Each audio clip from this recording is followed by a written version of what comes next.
Big up. Welcome, everyone. Welcome back to the Liverpool 12 Man Show. Um, Fun day today because we get to talk about just what is to technically my left, but on my right. Liverpool Football Club is officially now in full knowledge of who we are going to be playing in the Champions League, as well as our Caribou Cup placement as well. I saw that earlier this week, or yesterday I saw it, and I didn't get a chance to say it during the show. But we have some really, really interesting matchups. Some matchups that we can see aren't going well now that we have it. We wouldn't see them in the stage, in the first stage at least, or the league stage, which is kind of fitting to see. But all the same, we are Liverpool is Champions League bound, and we are also maybe closer to getting that coveted winger that everyone really wants to see join this club. Um, Liverpool and PSG have reportedly reached an agreement for Bradley Barcola, um, at least an outline to an agreement. The package could reach approximately 140 or 20, 120 million. I'm putting extra change on it. 120 million pounds. It's a lot of money. A lot of money. It's a concerning thing. Maybe this is one of the reasons why FSG is trying to basically get out of the football business right now, because it's a concerning thing to me in that we're seeing more and more of these £100 million transfers being for players that certainly are talented, immensely talented, possibly not 120 million pounds talented, all the same. But that's where the market is, and that's what we have to deal with. So again, that 20 million is connected to individual and team achievements. So that is something that is not going to be have to be paid immediately, obviously. Um, Hello to Jason, by the way. Big up, Jason. Especially if you're a red, big up to you. Um, this is the breakthrough, I think, that we've all been waiting for. We've heard 9, 10, 12 different times or something, maybe even more, about how we are close to this deal, close to that deal. We're getting this person, we're getting that player. There were reports about how we are starting to get desperate with certain acquisitions, maybe trying to go reach out and bring in Minta, or maybe even acquire Sarr, who might not be to the level of some people's expectations of what Liverpool Football Club should, what the players that we should be acquiring. But all the same, you know, this is the breakthrough we've spent the summer trying to reach, and um, I guess I want to use the correct language, I guess you could say, because I don't want to get clipped up and say, "Oh, well, you said this and you said that." No, no, no, no. Let me make sure that I get this crystal clear. It's an outline for an agreement, not a completed transfer. An outline for an agreement. The final structure still has to be settled on. We obviously have to have the medical be completed. The player documents still have to be signed. We still have to register the players, so that he can be a part of the team and actually join the club. Get his paperwork. He'll obviously most likely get a work permit and everything for England. Um, but Liverpool still have to announce him. This is close. This is serious. This is not yet finished business, but it is that much closer to being one less talking point that we have to languish over. And it seems like quite often that's what we're doing. I think the reason why this all matters is 120 million is the headline. I get that. I get that. Um, I get that very much so. Big up Dara, by the way. Big up Dara. Dara, I will reach out to you today if you have time. I've been super, super busy with I have like a new business that we just started, and then I have another thing going on with with the concerts and everything else. So I'm trying my best to maintain. So definitely want to get in touch with you, see if you can take part in some of these upcoming shows that we have. Dara is a very, very knowledgeable person when it comes to Premier League football, when it comes to Liverpool football, especially. And yeah, it'd be great to have you a part of the show if on especially some of these episodes that we were supposed to have, but we just never got around to doing. But still could be a part. Still could be very much things that we could do going forward. Shout out to Red Armchair Supporter as well. Big up as well. Big up. Yeah. And I also have some funny stuff to tell you, Dara, too. Dara, some really funny stuff to tell you about. I found myself being dragged into George and Dragon recently. So I have some funny stuff to tell you. I didn't see the owner, so we didn't run into any issues. And I don't think I would have issues with the owner, but I mean, still the same. Maybe now that I have an established Liverpool fan page, maybe he wouldn't be I don't know, warm with the welcome, if you know what I mean. Dara knows what I'm talking about. The establishment I'm talking about is a Manchester United supporter pub, and it's one of the few places, few places that you late night they're one of the few places that the kitchen is still open. So my friends had me who were out of towners had me had me follow them there, and it was a funny one. Anyhow, back to what we're talking about. Um, I think what we're buying here, if we proceed with this, is we are buying pace, acceleration, one against 1v1 attacking ability, running behind the defense, counter pressing speed. Obviously, Champions League experience. He's a two-time Champions League winner, and a player who can create central space for possibly two of the players that a lot of our fan base are just not what's the words I'm even looking for, just not really um uh happy with, I would say. Or maybe just not, there's more to it with these two players, and that is it'll possibly create space for Florian Wirtz and Alexander Isak. um they are this board is buying expectations. um Big up Rohan Wright. Big up Rohan Wright. Big up 12. Saw you on Dean's Fam Zone show a few times. Seem like a measured fan that have some respectful takes. I'm on I'm on stateside as well, so I'll support your show, my guy. Appreciate that, Ron. I really do appreciate that.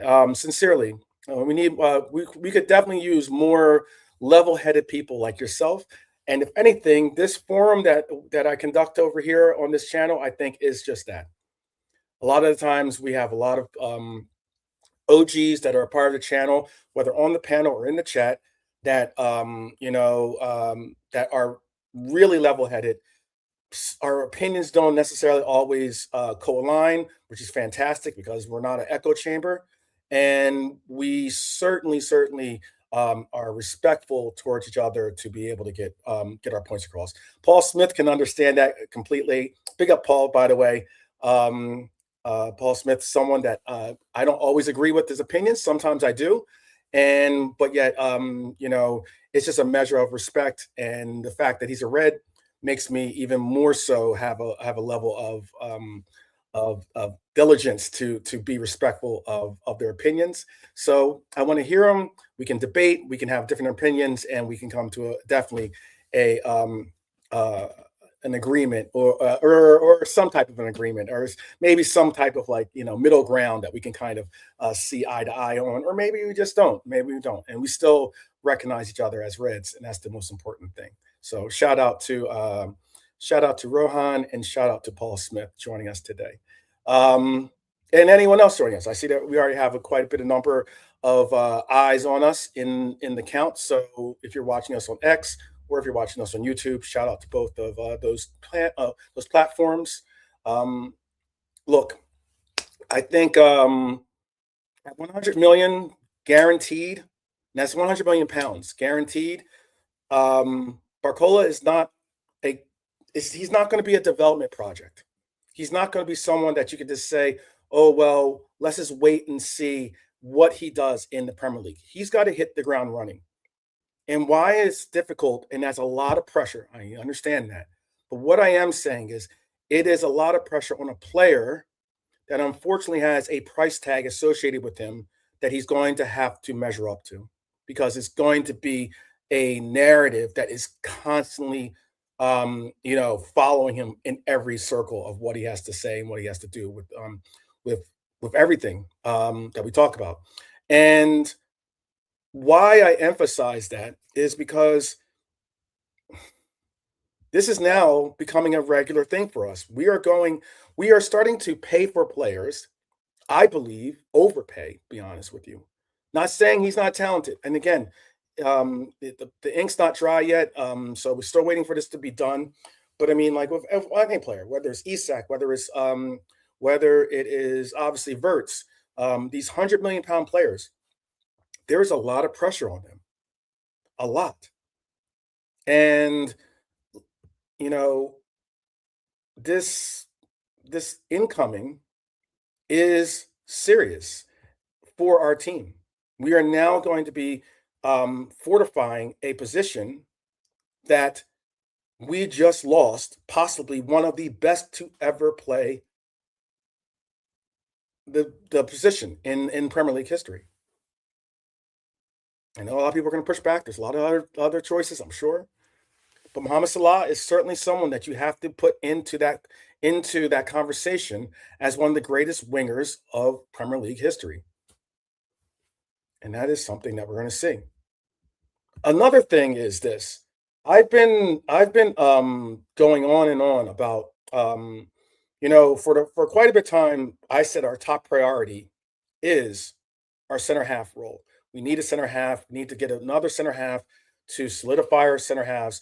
We were going into this originally. We're going into the season with Roger Van Dijk having played every game in the Premier League, every game basically of his entire club campaign.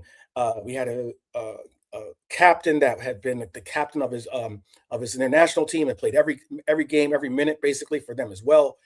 A lot of wear and tear on a 35-year-old player who is by far is just a colossus of a man. However, he is a man, so therefore, it is a lot of wear and tear on a player that you're going to have to rely on massively. And we had Leone, who is still coming off a knee injury. Jacquet with a shoulder injury that we were, really, really taking, white gloves towards, in the sense of trying to make sure that delicate process of getting him back into the team. And then obviously Joe Gomez as well, who is had a very, very uh, tough a run when it comes to injuries and staying available. And then we brought in Iraola, and all of a sudden we started seeing some depth. And now we might see some depth. And I think, if anything, I would even go as far as to say we could. I think we are at a place with our center halves finally that I am comfortable with our center halves. I think Arojo is an excellent player. I think he brings a nice counterweight to what Jacquet brings to at the right center half position. I think that he has ability to be able to use his experience, hold it down for us, and primarily now we could have a right center half that's either Jacquet or Arojo, and then have also obviously Virgil van Dijk holding down the left center half role, and then be able to mix in Leone into that mix eventually when comes January, maybe even bring in Dijk, or something like that to the mix. And I think all of a sudden we have that depth that we're looking for, players to eventually transition into being even more important roles for us. But the context has always been Barcola would join Wirtz, Isak, Jacquet, Frimpong. Big up American Scouser, by the way. Oh, and big up to Jimmy, too. I'm happy to see American Scouser, of course. Um, Definitely, American Scouser is someone that has a show of his own. He has coffee or tea with American Scouser. He is a very nice host as well. I was on his show a long time ago. He's always welcome to join this show as well. But certainly good to see American Scouser. Certainly. And Jimmy, my guy, big up, long time, and definitely one of the OGs of the channel. Definitely shout out to you. Um, Dara was saying real quick before I even get into finishing what I was just saying. Says Dara says we need to sell 100 million pound players, not just buy them. Other than Coutinho, we have received nothing close to that mark. You know what, Dara? That is a excellent point. Once again, Dara flexing for the chat and the panel, or I'm the solo panel, but for the host here with this knowledge, because that is a spot on comment. He I agree with that completely, and I think that one aspect of our team that I am not really happy with, in that I understand it's part of football now. It is a growing trend in football as well, but these free transfers is troubling. You know, with Ibu, we should have gotten easily. If we're going to get if Ibu was going to be not a part of this future of this club, we should have gotten easily 80 million, 90 million for Ibu. For Trent Alexander-Arnold, once again, easily a 100 million pound player under any circumstances. 100 million pound player. Um, you know, a lot of these players, Mohamed Salah, if we had gone to maybe Saudi Arabia, we probably could have gotten somewhere in north of 100 million pound players. That's three players alone that we should have and could have gotten significant transfer fees for. Yet we got squadouche, you know, and that is troubling. That is troubling. It hampers our ability to go out and get players of that caliber, and at least of that price tag. But also, it definitely does not bode well with trying to just keep a real balance on our income intakes and outtakes as well. Real quick too. DS was probably the highest. He was Red Armchair supporter. He was.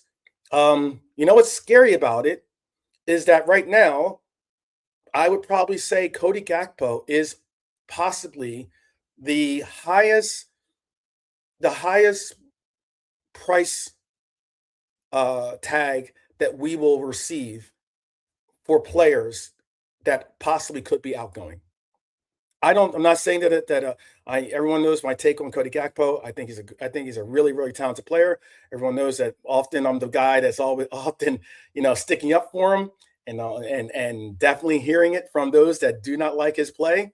But yes, I think that Cody Gakpo is possibly the one asset on our team that is an asset that we are not against selling, but certainly not trying to actively sell. I don't think we're actively in the market of trying to sell Cody Gakpo, but I think that if the right number came across the table, that we would possibly go for that acquisition. And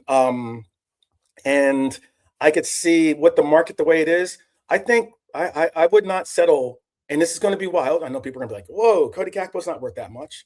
I get that, but I would go as far as to say that Cody Gakpo is a 85 million pound winger. That is the starting point of where we would talk. 100 million euros basically is what I would expect for Cody Gakpo. He brings you versatility. He's tall. He brings you obviously the ability to score. He's got a cannon for a shot. People can make fun of his, you call him a one trick pony or something like that. You can do all that, but you know what? I always say, unless you can stop that one trick, then guess what? It's really not a trick. It's an asset. At least that's my perspective. We can talk about it. We can talk about that. Let's see what else you guys are saying before I even go on with the show here. Um, American Scouser says we just need more deals like the Shakiris and the Minaminos of the world. He thinks. I agree. I will admit, I love Minamino. There was a player on his team that he played alongside that would have been nice to have seen us gotten rather than watch the player go on to Dortmund and later on to a team that I'm not going to mention. But again, all the same. Minamino, shout out to Minamino. That's my guy. I love Japanese players all the same. They know it. I should almost I'm ranging towards getting second citizenship or third citizenship, because second probably would be Colombia, but third citizenship probably in Japan. Citizen of the world. That's what I want to become. Low risk buys, will value you can sell and make money on. I agree with that too, by the way, American Scouser. I think Munoz, I think our acquisition of Munoz this season is the best representation of that. I think the best representation of us getting back to our roots, to where we used to basically go out and bring in 30, 40 million pound players that maybe you'd heard of, maybe you hadn't. Players with certainly potential, but not necessarily on a team that was able to, that they were able to overtly display it. I think Munoz is that guy. I've been saying it from time. The more I did a very intense scouting report on him, doing my due diligence, and everything that I came back with said that this guy is rapid. He is a player that can open up the pitch for us and versatile, left, right, cool to play on either side. That is where it is. That is definitely where it is. Um, Excuse me. And last comment here that I'll address is um, Cody is worth that. He can play across the front and a quality player, proven. I don't get the Gakpo hate. People literally pick a player to pick on. I'm going to address a little bit of that at the end of the show with my last take, or 12th last take. Definitely, I agree with that completely. There's a lot of players that fit that narrative, and for this team at least. And yeah, I'm right there with the American Scouser. But I'll tell you this much though. Virgil is under contract. He signed a 2-year extension in April 2025. He is in the final season of that contract, or of that extension. He remains our captain. I believe he should be our captain until he decides to leave the club. Period. I think he is obviously and honestly one of the most experienced and certainly most um, acclaimed and accredited player on this team. People might uh, question his leadership on other channels and other forums, but you will not see that here. I think Virgil is a fantastic captain. I think he does our club well, and I think that he absolutely understands the weight of the badge, and also appreciates the fact that he is a Liverpool Red. I love players that understand and become a part of the club that way. Players that you can feel as if they are a part of our Reds family and our Reds community. So that is very important. But he has not publicly requested a transfer. There's no formal offer that's been confirmed. I'm not trying to allude to that at all. And there's no agreement for him to leave as well. Let's not get it twisted. Let's not get it twisted. But the reported willingness to listen, and that's what is being reported. And that's why I keep bringing up this, because I keep seeing these rogue articles about this topic. The reported willingness to listen to offers remains a hypothetical position. It is not a transfer request by our captain, but it is something that makes you say, I asked the question yesterday, you can answer the question today.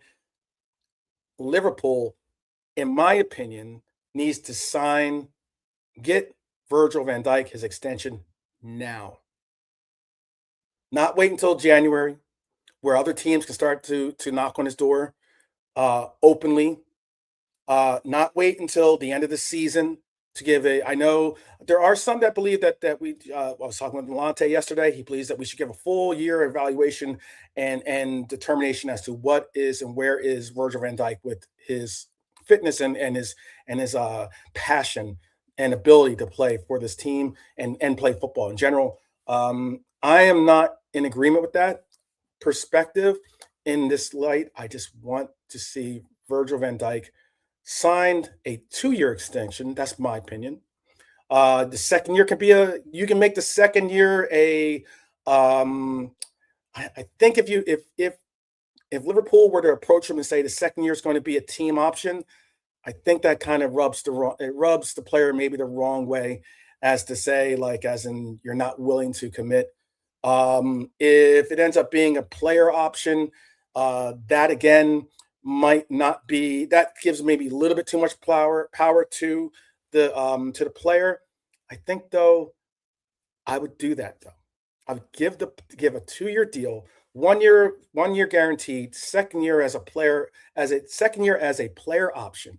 Put the onus of playing for this club onto the table of Virgil van Dijk. And I believe Virgil van Dijk will do the right thing. He will honor that second year and see it out. He's not going to all of a sudden say, opt out and try to play games with Liverpool. I don't believe he would do that. Not as a captain, not as an icon and living legend of this club. Personally, I think that you can tell me your opinions in the chat for sure. Do you sign Virgil van Dijk immediately? Do you wait until January to start the conversation? Obviously, maybe to start the real conversation. You'll talk to him at any moment. And he's walking past your office every day if you're working in a boardroom. But I mean, like, realistically, do you begin it now, or do you get it done now? Do you wait till January, or maybe do you wait till the end of the season? Or do you maybe just let him go? Do you maybe, again, do what I just said earlier? Let a player leave on a free. I am not that guy right now. Not trying to be that guy. But all the same.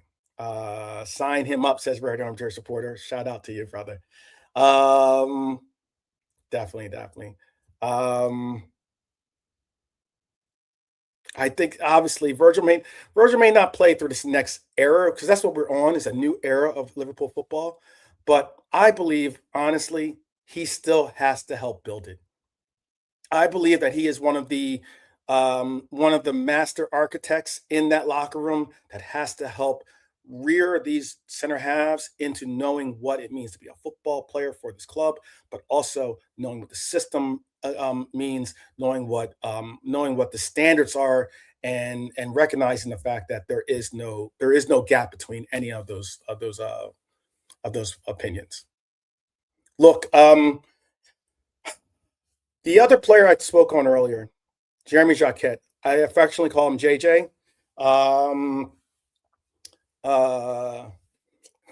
We could say dynamite.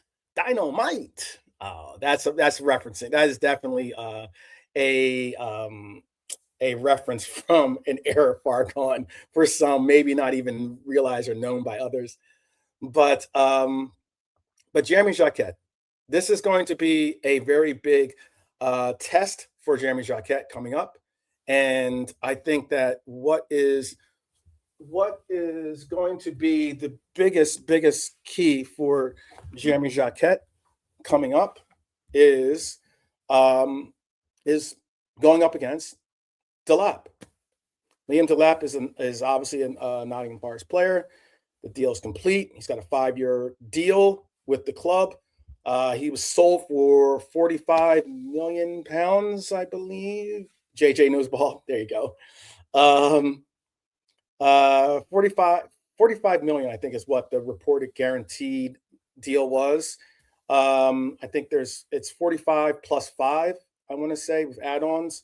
You can double check me on that. I'm sure people will. They always do. Quick to try to point out if I get things miscorrect. Yeah, I like what I've seen so far too, by the way, Jimmy, definitely. I do like what I've seen so far from JJ. I'm gonna make that. I'm gonna make a T-shirt. I'll share it with you once I get it printed up.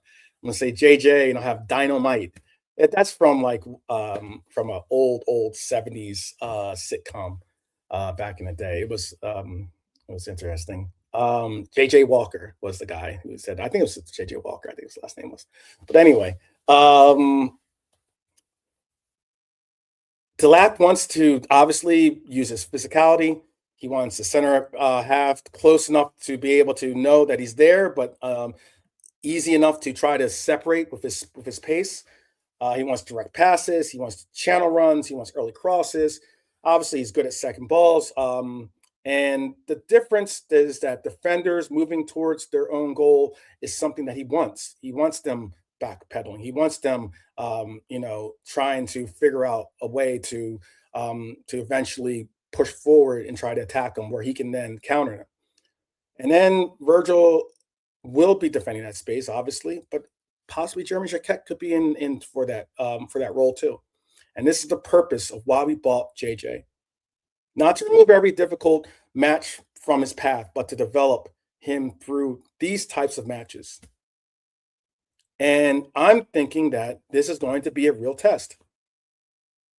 I don't know if you believe that or not, but I think that we're going to see a real test. And it should be something where we see, is he going to be able to handle the difficulty of defending this player? And if not, Araujo will be called on to do the same. And I think that if not, this is my opinion, I think JJ has the pace to be able to handle defending and recoveries. But Rojo might be a little bit of a better choice as a starter in this upcoming match simply because of the physicality. Not saying JJ can't handle the physicality, but I'm just saying possibly. You tell me, who would you start in this upcoming match at Anfield? Would you start JJ or would you start Araujo in this role next to Virgil van Dijk? I'd really, really like to know which one you would do. I'm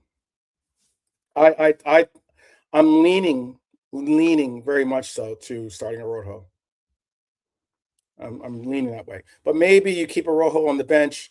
You utilize him as a player that can kind of close out the game, as opposed to I think Araujo is a better closer than possibly JJ in that role. But then again, that's just my opinion. Red Armchair Supporter says start JJ. Okay. But have the Beast Araujo ready to go if needed. Yeah, I can definitely concede to that as well. Definitely.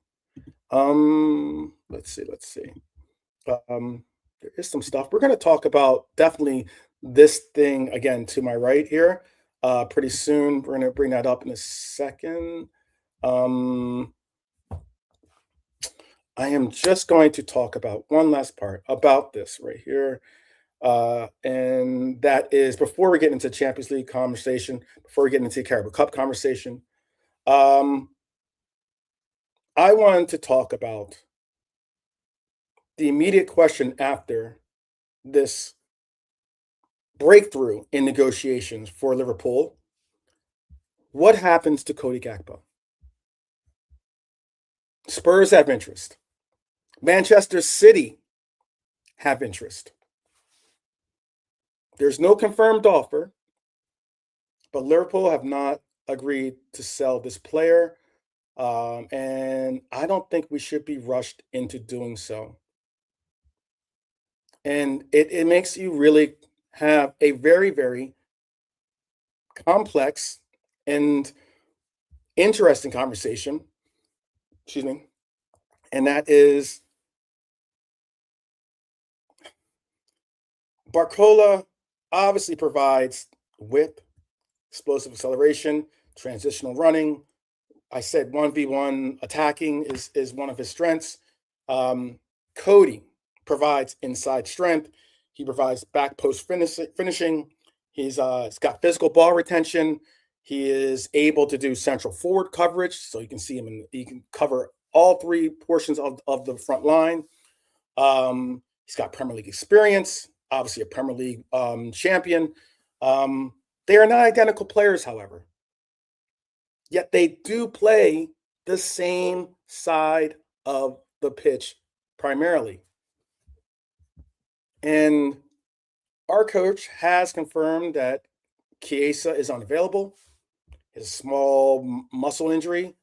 That means that our width, or excuse me, our width, our wide depth, our width, our wide winger depth is not, excuse me, is definitely going to be tested, because without Chiesa, that means that we are relying on youth academy players newly appointed to senior team, or we're relying on possibly a very young Rio, or maybe even a Munez as options to perform at our winger roles.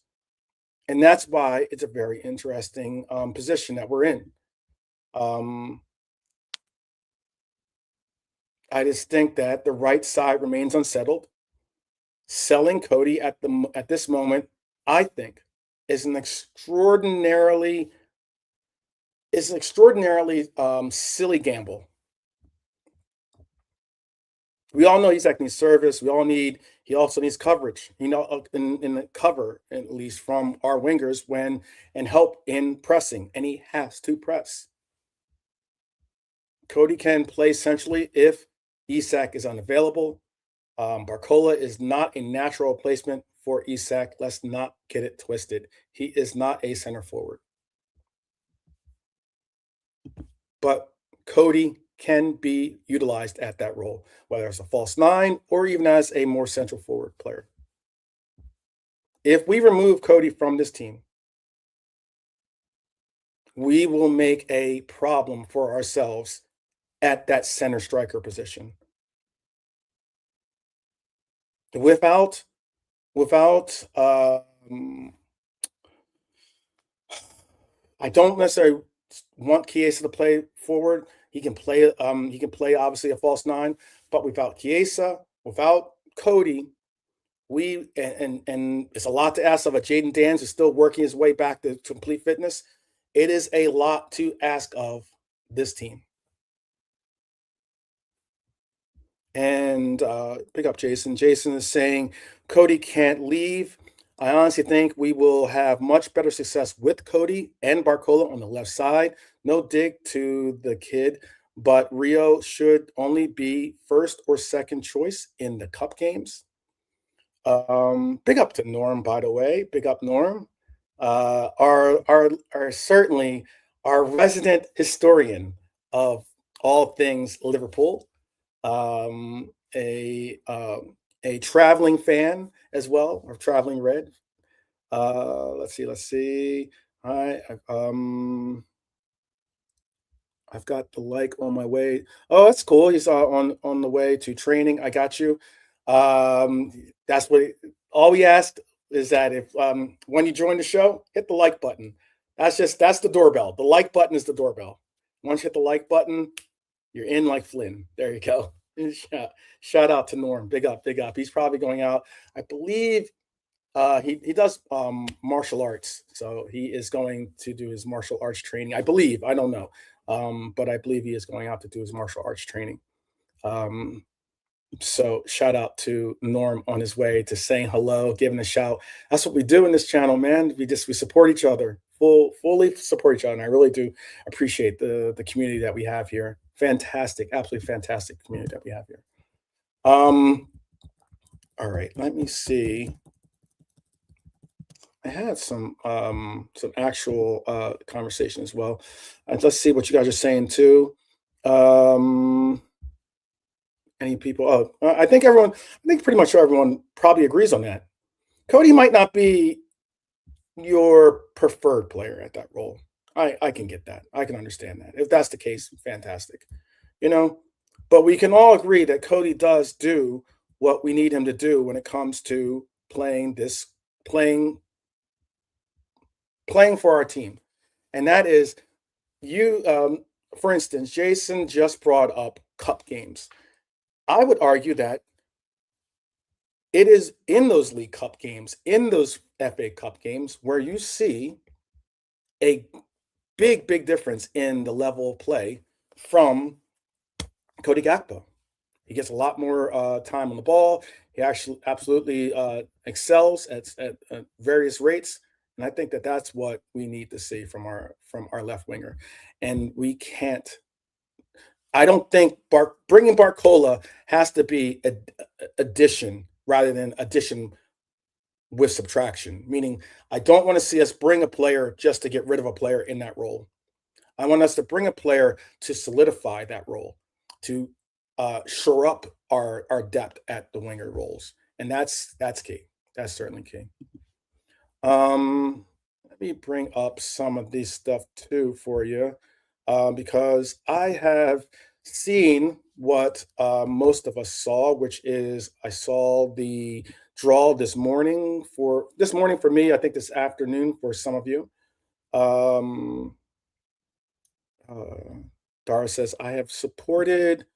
Wait 1 second. I'm sorry, Dara. Just doing one more thing. I have supported Cody. He can be frustrating for sure, but he is essential to our team. I agree with that too. I agree with that completely. I think that, like all players, you're gonna have your ups and downs with some players, but you know what? Like, yeah, it is what it is. It is what it is with Cody. You just make the most of it. But how about this? Let's go before we talk about our first league match at Anfield. Let's talk about this draw that we saw. Okay, let's talk about this draw. Here is the draw for our team here. Now, even though it says, Atletico Madrid, it says, or Atleti Madrid, it says Inter, it says Porto, it says Club Brugge, Villarreal, Fenerbahce, excuse me. It says Lens, it says Lask. This isn't necessarily the order this isn't necessarily the order or dates that we're going to see these games happen. But this is the basic idea of who will play at home or away and who's going to be the clubs that we're going to be facing. They made a couple tweaks to the system again this year. Trying to speed it up a little bit. It was a lot of computer stuff. I don't know how I feel about that, to be honest with you. I really don't, because obviously with computers, you can tweak computers to do certain things, and I don't like that aspect. I still like the luck of the draw somewhat when it comes to picking the games or picking the teams that are in the groups. But we're in the league form now, and this is what it is. How are you feeling about this, by the way? Shout out to High Lord joining us just now. How are you feeling about our draw? I'll tell you what we said in our group chat, or at least some of the responses I got in our group chat. Promising. Very promising. Atletico Madrid and Inter are our two teams that we will face from pot one. Pot one is I call it the big boys pot. It is for the teams whose coefficients obviously are the best in Europe. And I was happy to see this. I was happy to see the fact that we ended up getting the teams that we got. I don't think I have. Let me see. I could tell you who pot one was. Or you know what? I'll do it this way. I'm gonna bring this graphic back up, but let me see. Yes, that's pot one. So this is all the participants in pot one. And what I mean by that is pot one had PSG, Bayern, Real Madrid, us, Inter, City, Arsenal, Barcelona, and Atleti. Out of all those teams, I believe we weren't going to see us get an English team. That wasn't in. We weren't going to get an English team, I believe. I think that is still a rule. But we were going to have the ability. And by the way, we had a less of a chance to see Real Madrid as well. And why it was less of a chance to see Real Madrid is because there's a rule that since we played Real Madrid twice in the last two Champions Leagues at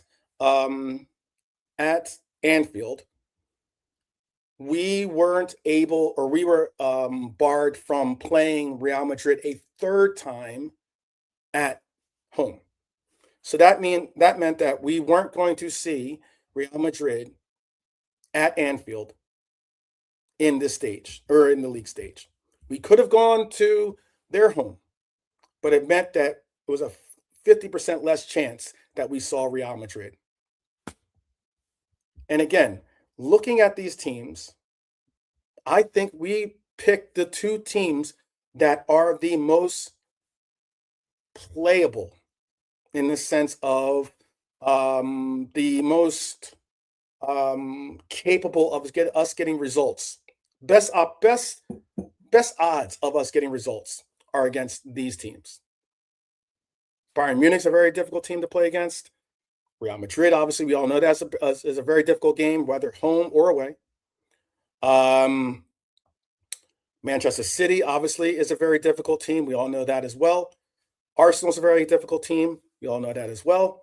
And Barcelona, again, another very, very difficult team. But I believe out of the pot one, those are the two teams I was hoping we ended up with. And from the very beginning, it wasn't much, really wasn't that much, intrigue, I guess you could say, for it all, because the reality of it is that we knew who we were getting. We knew who we were getting. And what I mean by that was we knew that we were getting these teams because they got drawn before us. And when they got drawn before us, that meant that, and we got picked as their either home or away game. We knew that they would be our pot one, home and away. And it was just a matter of finding out who was our pot two and pot three and pot four opponents. Let me see how you're feeling about this, though. I see some are not necessarily too confident. I see some are, some aren't. Shout out to Lee Wizkid, my guy, my red for sure. Big up. I think Curtis will get a good reception. He's not our problem now. Robo's reception is nailed on. You know what's wild about this too? I'm gonna bring in AK Biggie, aka Biggie Smalls is the illest. How are you? Yeah, all good, bro. What you saying? All good. Very, very good. Very, very good. Um, you know what's unique about this, JK, is our possibly, I don't know, there's a chance we could have Inter as our first game. One of our first time, we're going to see possibly, there's a possibility that we could end up with seeing Curtis Jones, obviously, with Inter. And we will be seeing, an old friends and family, possible scenarios here, in that we could end up seeing, well, the Caribou Cup. We've gotten announced that we are going to be faced against Spurs as our opening soiree in the Caribou Cup, which is unique, by the way. Excuse me again. It's unique in that we're facing not only a Premier League team, but a Big Six Premier League team in an early round of the Caribou Cup. Mm-hmm. And it takes away, like, I don't know if you agree or not, but it might even take away the possibility of you playing like a squad of youth academy players or something along those lines. You know what I mean? Mm-hmm. So that's interesting, at least I think. But all the same, we're going to be seeing Robbo. We're going to be seeing Robbo, and that's going to be very, very, very interesting to Yep. have to see Robbo lined up against the other side of the pitch. That's obviously going to be a very big headline. I know that once we go up against Inter, I don't know if Curtis is a guaranteed starter for Inter. Do you believe he is, or do you think he starts for Inter? It depends on when that game is. It depends if he gets a game before that. I'm not sure if he's even played yet for him, has he? He hasn't, no. So if he plays in that first game and he scores a goal and an assist or something, he might. But I can't see him starting against us. But you never know. The manager might chuck him in just to say, you know what, these boys, show us how to beat them. You know what I mean? Bless up to the chat as always. Lee Wizkid as always. Dara, Red Armchair, Slicker Than Your Average, and Helio. Hope you're cool. And Jimmy. Yeah. Yeah. So we got some cool OGs in the chat. We got some newbies as well. Some freshmen in the chat as well that have joined us, but are all the same part of the Reds family here. So we appreciate you joining and being a part of the conversation. Porto's going to be, I think Porto's going to be a tough match, but I'm happy that it's at home. Club Brugge is no team to look past, by the way. They've done well last season in the Champions League. But they are a team that I believe, honestly, that we should be able to beat even on the road. Villarreal. I am so happy to see that we are not facing the Yellow Submarine in Spain. Not that I'm afraid of the Villarreal, so not that I'm afraid of Villarreal. I'm not afraid of any team, but they are no team. There's no team on here to overlook, but the home crowd for Villarreal is a definite advantage for that club, and I'm glad to see that we don't have to take on that. Remember when Coquelin scored for them against us? I couldn't believe my eyes. We won the game, but yeah. Fenerbahce. Turkey. Fenerbahce. Yeah, that is going to be a good game. But I think Guendouzi might miss that game because of the ruckers he had after the last game they had to qualify. So they might have a few guys missing from that. So yeah.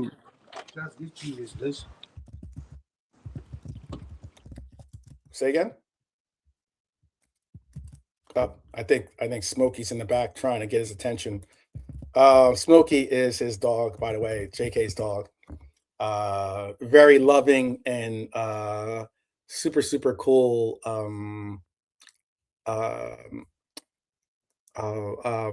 Chihuahua, little Chihuahua. But yeah, I'm trying to think. Tell me if I'm wrong, chat. Please do. Is Mason Greenwood on their team? I'm not positive, but I think he is on their squad. They have Kanate, or Kante, excuse me, Kante, excuse me. He has Angola and Angola Kante. I know that, but I think Greenwood is on their team. I'm not positive. You would have to definitely fact check me on that one, I guess. That's about all I can think of as players on that team. Let me bring this down to here. Anyhow, while JK takes care of that, what Troy? Okay. Let me. I don't want you to get in trouble. I'm only deleting your comment, Lee. I get what you're saying, but I don't want to get you in trouble. So that's the only reason why I'm deleting that comment, just in case, because sometimes that might be seen as being triggering for some. Shout out Scouts Adam. Big up. And if I end up singing "I Shot the Sheriff," would be a happy man. Yeah, there you go. No one's gonna fault you for singing Bob Marley at any time. I've been asked. I got asked this question. What show would you want to see the most by a show that of people that you no longer can see and perform? And I said Bob Marley would probably be the concert I would want to go see the most. Doesn't Yeah, I love all types of music, but Bob Marley would have been incredible, incredible. And I would have wanted to see him with the. Uh, um, I would like to see him with Bob Marley and the Maytals. So I mean, like I would like to see him with that. Bob Marley, Peter Tosh, Bunny Wailer. Yes, the reggae, the Rastafarian Trinity. All right. Anyhow, um, For me, it's a nice draw. When you look at it on paper, yeah, it's a great draw. yeah. I think it's a fantastic draw. Before it Fantastic. happened, it was a weird one. I thought it was all computerized. Even the I, birds are I said I saying, mentioned I spoke on that too. I didn't like that. I didn't. no, did I, bro? It makes it certainly makes it faster. I get that. It makes it like as in you don't have to wait for I think it was Davat Villa and I think it was Carry on, Reed. Henri that were the two people that got to pick the teams out to be announced. But I really didn't. I really question when you have a computer picking things because there's someone that built that algorithm or built that that program to pick the teams. And I'm thinking, cynical me, I'm thinking, oh, this computer is going to pick what's the best, what is the biggest television draws, what are the biggest TV draws to do, and what is the best way to get certain teams through to the next stages. That goes to my that's a little bit of tin hat. I get it, but that's sometimes what happens when that is involved. But again, Lawns last is the last two teams to finish up the group. Top eight. Top eight. And if you want to go any further, or if you want to go one step further, tell me if you see. This is the shout for the chat. Do you see us making top eight? And do you see us? Where do you see us in that top eight? Where do you see us in our top eight? I probably will put together something. I'll put together something tomorrow for this question too. But I think we should be top eight. I think we should be top eight. 1, 2, 3, 4, 5, 6, 7, 8. Excuse me. There's 8 games to go through. That means that it is a possible 24 points that we can get. If we won all 8 games, we'd have 24 points, obviously. What's your point total, Scouse Adam? What's your point total, High Lore? What's your point total, Lee Wizkid? Red Armchair Supporter, anywhere in the top 3? How many points do you think we're going to get? How many points do you think we're going to get out of this? Out of these 8 games, how many points do you think we amount? You could do plus or minus, but somewhere in the ballpark type situation. But I'd love to hear what you guys have to say. I'm gonna try to do my best math and figure out something. I'll make up a graphic for us tomorrow to kind of go over what I believe. But I have us top 8, and I really do see us doing pretty well actually in these matchups. Pretty well. Scouts Adam is going 22 points. If we get 22 out of 24, Scouts Adam, I am over the moon with that. That means most likely 7 wins and 1 draw. That'd be fantastic. Right Armchair Supporter says 20 points. Okay. That's what, 6 wins? 6 wins and 2 draws. Okay. I'm down with that too. This is going to be a Champions League season for LFC. Top 4 with 20 points, says Dara. Okay. Another 6-win, 2-draw campaign in the league. Lee Wiskett has it 3 draws, 5 wins. Okay. That's 18 points for us. 2 away draws, win the rest, says Rhyme Supporter. Yeah. I wouldn't mind that. We gotta make Anfield the fortress again this season. Make people fear coming to Anfield once again this season. Definitely so. I'll show you real quick. This is I'll show you real quick the draw against Inter, and that's all, says Scouse Adam. Okay. The Premier League, as Dar is concerned. Okay. Oops, I brought up the wrong. Actually, my fault. That's pot 2. This is pot 1. This is the breakdown for pot 1. These are the big boys, like I said before. Some notable games on this is the Bayern Munich Arsenal game. I think it's going to be big because this time they faced Arsenal at home. That should be big for Bayern Munich to get a win there, to get a little bit of revenge, because last time they were at the Emirates, let's be honest, Arsenal put a beat down on them and embarrassed them.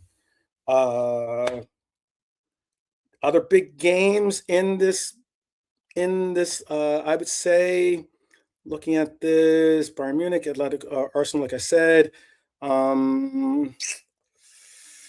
Real Madrid, Arsenal is another big matchup. That Real Madrid is going to go to the Emirates. That's a very big game for Real Madrid at the Emirates. And what other big games are there? Obviously, other than our own. Manchester City.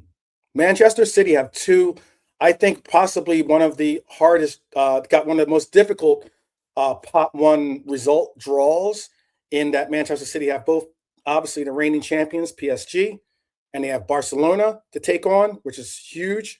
Barcelona is the La Liga champions, and they're definitely looking to return to glory in this Champions League. That's going to be a tough draw for Manchester City and their newly appointed coach. We already saw Arsenal having Bayern Munich away and having Real Madrid and having to host Real Madrid. I think is also arguably a close shout towards what Manchester City ended up getting in their draw. And makes our draw look even Barcelona, better, you know. I'll say again. It makes our draw look even better when you see their draws. Yeah. Ours looks good. Agreed. Yeah, Barcelona taking on both City and PSG. Obviously, Barcelona, but they at least have City at home, and then they have to go away to Paris to face them in that tournament. This is pot 2. I didn't bring up all the pots. I just brought up the first 2 pots. In this pot, most notably, Dortmund. Look, I want to see something different. Dortmund was a weird team last season, under the pretense that they. I'm trying to I'll make this small, but it won't go away.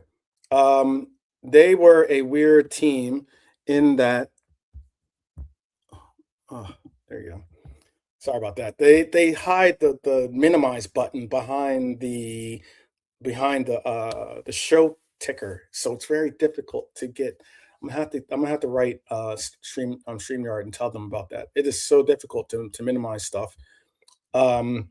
But Dortmund, they were a team that always ended up getting, like, they would score 4 goals, then they would let up 4 goals.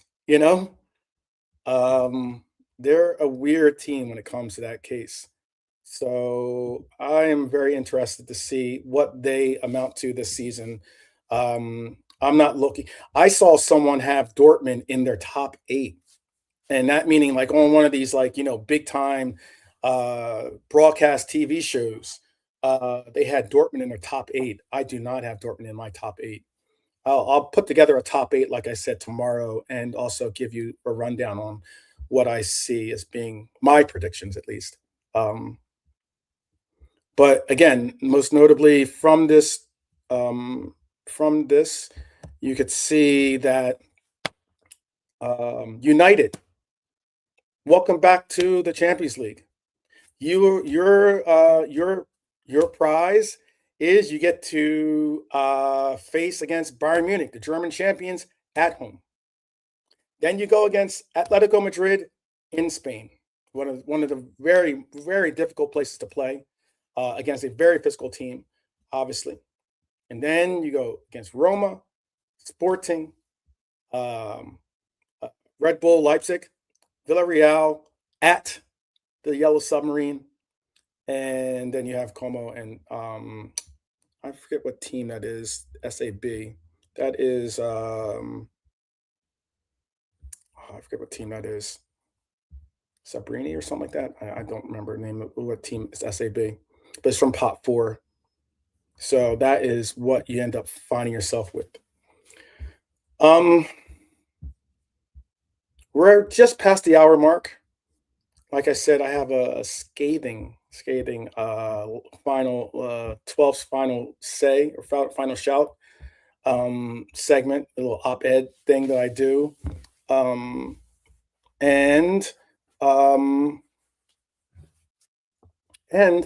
I even go as far as to maybe bring up this next topic for everyone to get into. And that is, we will be this weekend. By the way, it's a 4:30 in the morning matchup for me, at least. So again, my patronage of this club is tested with the sheer fact that I will be probably getting off of work uh, and rolling. I'll probably get off work and go right to the supporter pub, actually, and watch the sunrise. See my team hopefully get an early lead against a tough Forest team and keep it moving from there. But this is our first competitive match at Anfield. This should be one simple improvement that we're all looking for this team to do, and that is finish the action, finish the job. Frimpong says that that's been the message in training. He spoke on this. Frimpong's a player, along with Kirkes, that has been very much maligned by a lot of our public and everything else. But we created opportunities at Newcastle. I did do a piece. I don't know if I'm going to bring it up today, and it might be too far gone because it's already Thursday. So the game was on Sunday, and most people probably are done talking about the Newcastle game per se. But there were a lot of things in that Newcastle game that I think that got overlooked. Were we maybe not necessarily quote unquote the better team in that game? Possibly. But I also think that it wasn't as night and day as a lot of people have been trying to sway the public's opinion on.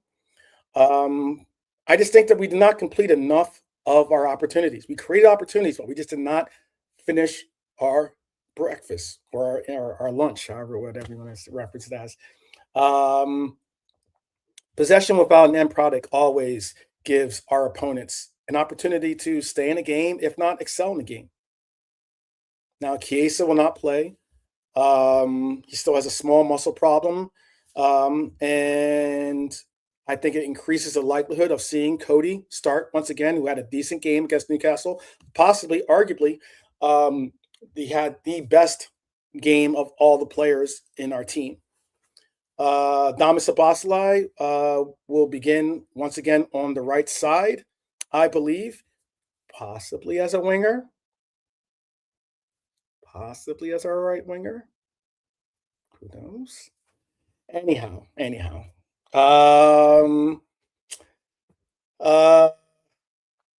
Wirtz will play as obviously our central 10. We'll have Isak through the middle, I believe. The conversation at training was basically Frimpong said, the coach has used him exclusively at right back. He's defending more and still attacking. I think that tells us something important. It tells us that this coach is not simply using these wingers or these fullbacks as simply wingbacks. He's using them as a part of the defensive line. I think personally, uh, I've been emphasizing the whole idea of maybe using Damis Vaslai as our right winger, utilizing Cody Gakpo as our left winger. Again, I tried to highlight certain statistics or certain aspects of what happened in that Newcastle game to some of my fellow content creators that I get they're on, some are on agendas, some are stuck in their feelings, but I try to emphasize the fact that you got to look beyond just sometimes your feelings and get down to the heart of the matter, and that is recognizing that we need our wingers, our frontline wingers, to be a part of the defensive coverage, whether a part of that frontline press or helping cover our back line or help track back and help with midfield and back line duties defensively. And that takes a lot out of these players. It takes a lot out of, meaning like endurance levels. It calls upon those things. And also, it makes the ability to utilize speed maybe a little bit less, considering you're exerting so much energy in tracking back. But we have wingers that have the ability to do so, to do the same. I think by having depth at left wing, especially if we get Barcola, but especially even now, by having the depth that we have at left wing, I like our opportunities to press relentlessly and also help defensively. In a right wing situation, again, I would like to see Damis Boslai in our right wing role simply because I think he's available. He's possibly the best endurance tank that we have on our team. He's someone that can obviously track back, help out defensively, can pass, possibly one of the best passers on our team, and has pace, has speed, has endurance. All those things can be capitalized with him on the right side. That's at least my perspective. And by doing so, you lighten the load and burden of, our fullbacks who have not been accredited as being top defensive players. And JK, when you're back, just come off of mute so I know that you're back, and I'll include you in the conversation. Yeah. Look, bro, at the end of the day, when you looked at Mane and Salah never did that work, but he made up for it with his numbers. I even remember back in the days when we played as wingers, as kids and growing up and stuff like that. The manager told us to track back. You know what I mean? It was common courtesy to do that. It depends on how big you are as a star and how you think you're the man, if you're going to do that work. So, yeah, Diaz did it, Mane did it, and because Salah stayed there for so long, we've never had anyone else to do it. You know what I mean? So now it's a different ball game. We'll see how it goes. But look, on Brian's channel, they were bigging up Minte, saying his work rate, this, that, and the other. So, yeah. Minta from Brighton. From Brighton, they're saying his work rate sound. It would work well. It would work well with the thingy. I'm saying this, bro. Things are so bad. I'm taking Jacob Murphy from bloody Newcastle. Fuck that. You can say this much. Murphy has a relationship with Isak. There you go, bro. He has a very the level we're on right now. I'm taking that, brother. Yeah. Yeah. Murphy at Liverpool, can you believe that? I'll take him right now, man. That's how bad it is. Because I can't see a poor Rio. Look, I want Rio to succeed, and I've seen glimpses of Rio trying to get into the game. You know, for me, the major issue for me is this, bro. When I watched that game again, I watched it again. We cannot cross a ball for the life of me. We cannot cross a decent ball into the box. Either be it Kirkus, Frimpong, Rio. They tried, and that's what I liked. Frimpong tried, Rio tried. But one day they'll come off, you know. But for me, the manager has to have them guys on the training pitch all day, all week, crossing that ball into Isak. That's all you're doing. Nothing else. No fitness work. Nothing. Get the ball from that side and put it on his head. Mm-hmm. Do some. That's for me a major issue. Just watching that Newcastle game, I think we would have destroyed Newcastle if our crossing was in bang on. Yeah, agreed. It's as simple as that. You know, people worry about Wirtz and Isak, and I'm thinking I ain't got time to worry about them two brothers. You know, they're making drama out of Wirtz. I'm like, bro, you should be thankful that he's even chosen us. Right. You know, where's the respect nowadays for fucking players, man? You know, the guy's been here a year. He's never left his homeland and his area he grew up in. Mm-hmm. You know, he moved from Cologne to Leverkusen and stuff. And like people think it's like instant cash, like bang, he's gonna click. It can click for some players, of course. But it's a bigger picture nowadays. There's a lot going on in the football career, you know. But for me, I don't understand the football topics about Wirtz. And what happens, it gets bigger and bigger. And that's Liverpool fans there, bro. It ain't United and Arsenal fans. It's Liverpool fans. Mm-hmm. What type of Liverpool fans are these? Yeah, you can say he could do better than this and that. Yeah, but when I look at Wirtz, there's not enough players on the team that are on his frequency. I think Barcola coming in will be. Mm-hmm. You know, and it's as simple as that. Football's a simple game. It's a beautiful game, and I think Wirtz is that type of guy to play that type of football.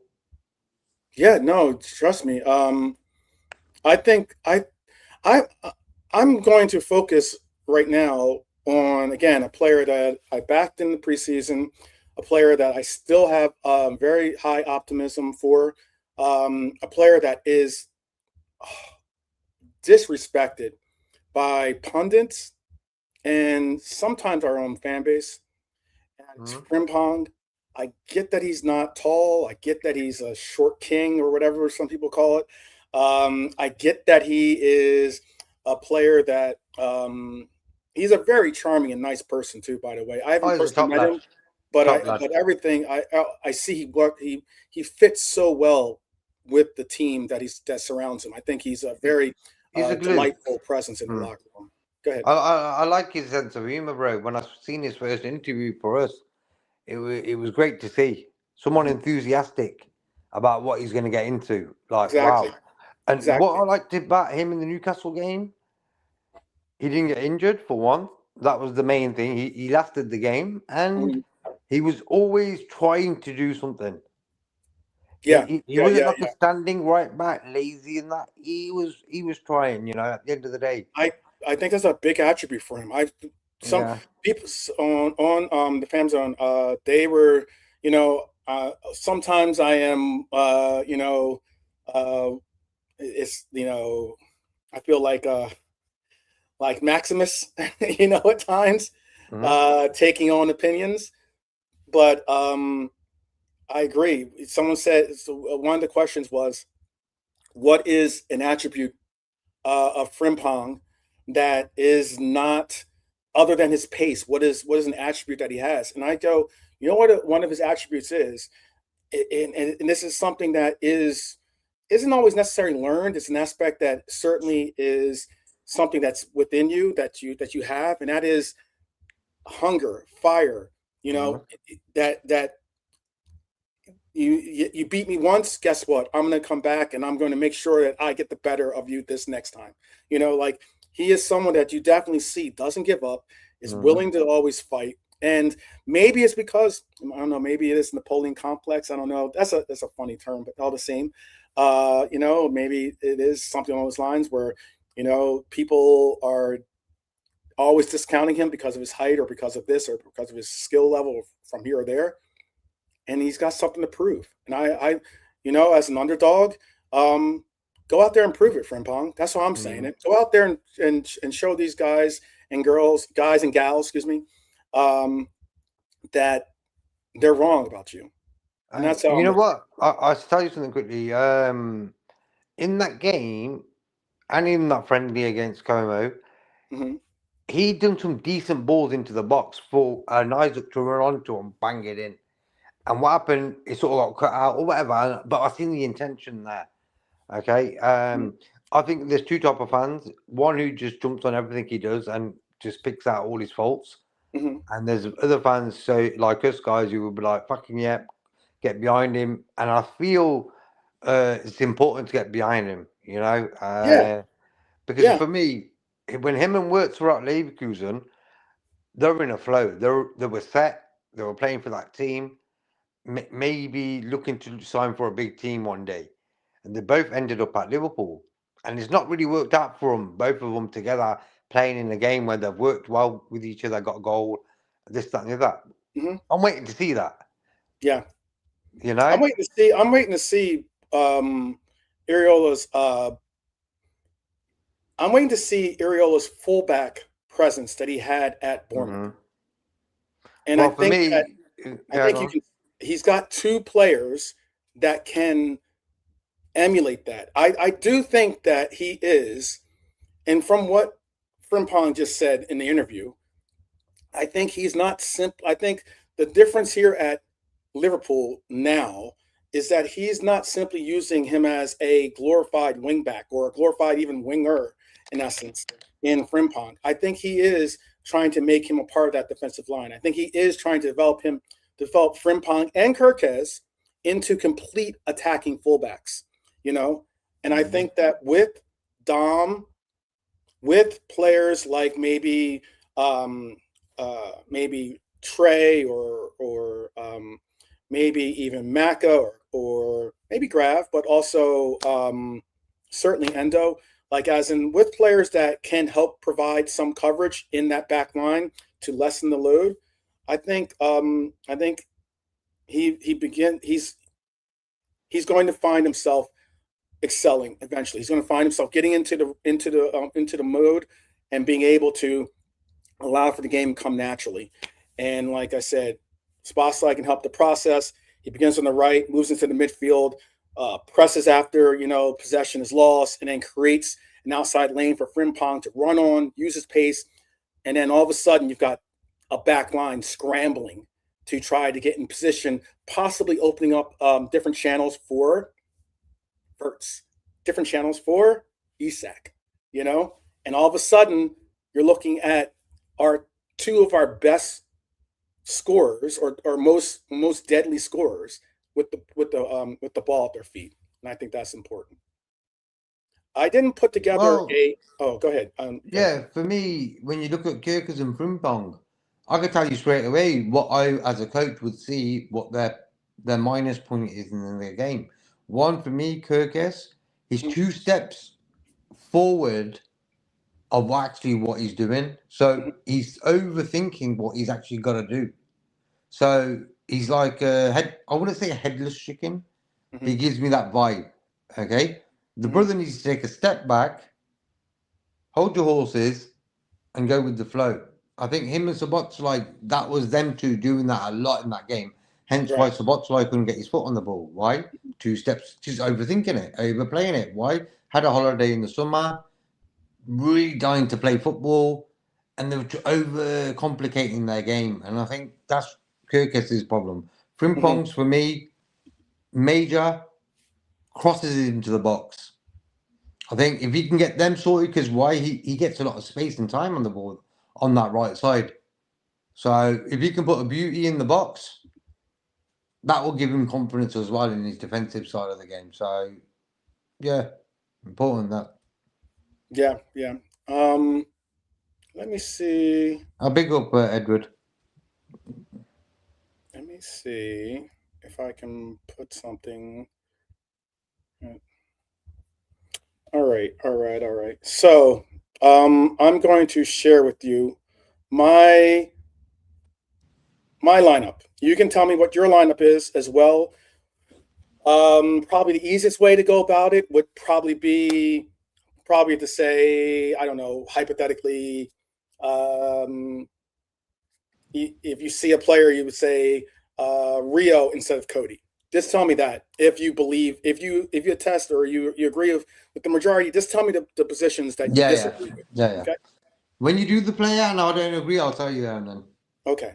I'm gonna bring up the entire. I'll bring up this entire the entire screen though. That has the entire team here. All right.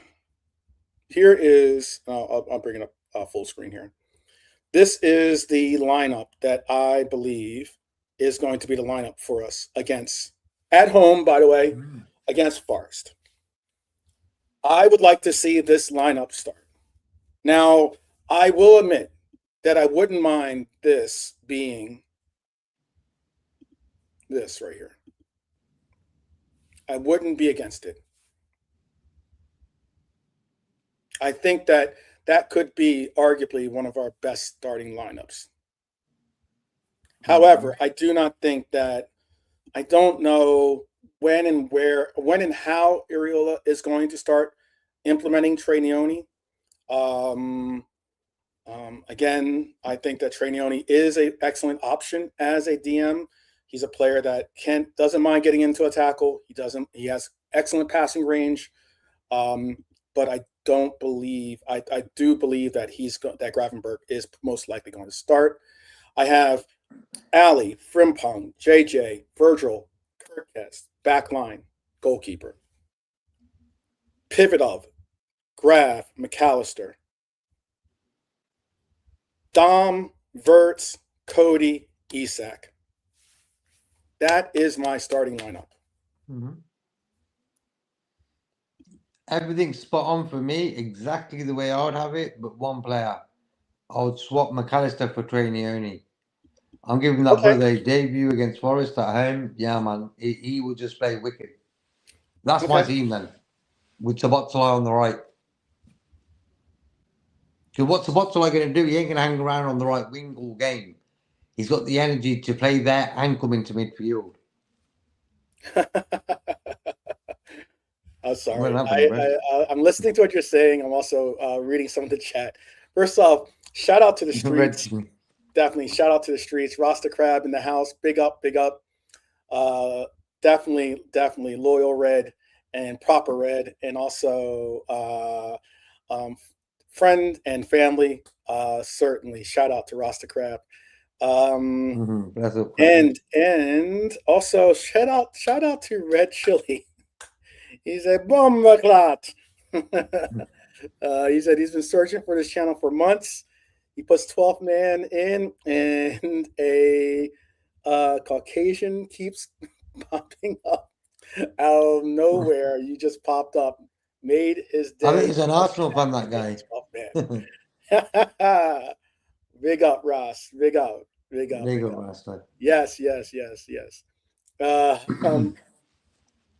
Subscribe, bro, Red Chili. When you subscribe, his notifications will come up when the show's on. Yeah. If you haven't, definitely hit subscribe, notification bell, and like I said, when you join, the only thing I ask primarily is for you to hit the doorbell. The doorbell is that like button, and that's it. Crab in here already trying to start trouble. Start an auction. We've got 5,000 grand, 500 grand for Harvey Elliott. There you go. Him at the back there. I don't think that's I'm not really hating on your lineup, by the way. Not hating at all on it. No, your lineup's spot on. Like, for me, McAllister has to come back into it. If he's staying for me. There was rumors he was going to go and stuff. He's staying. So for me, let's get it moving now, bro. World Cup was done a long time ago. Yeah. You had an easy season last season. We'll let you have that. Now it's time for business. Yeah. We've got Forest on Saturday. Are you ready to play? Or for me, I'm giving it to Trainioni. I think McAllister didn't sound when he came on a sub the other day. Don't get me wrong. Yeah, I thought he did decent. And again, you know what?